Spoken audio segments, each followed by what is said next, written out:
Бирназар бей деген ким? Бирназар бей Алдаш уулу. 18-кылымдагы Кыргыздын чыгаан бийи, Богу уруусунун башкаруучусу.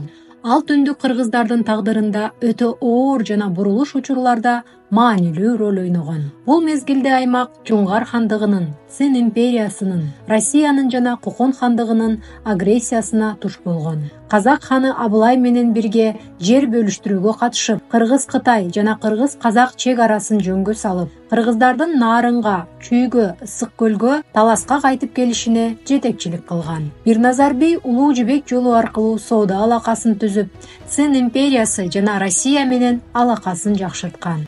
Адилеттүүлүгү, чечендиги, улуттук биримдикке умтулуусу менен сый-урматка татыган. Уламыш боюнча Бирназар бей болжол менен 100 жашка чыгып, Айып булак мөрзөсүнө коюлган. Анын урпактары бүгүнкү күндө да Жети Өгүз, Тоң, Түп райондорунда жана Кытайда жашашат.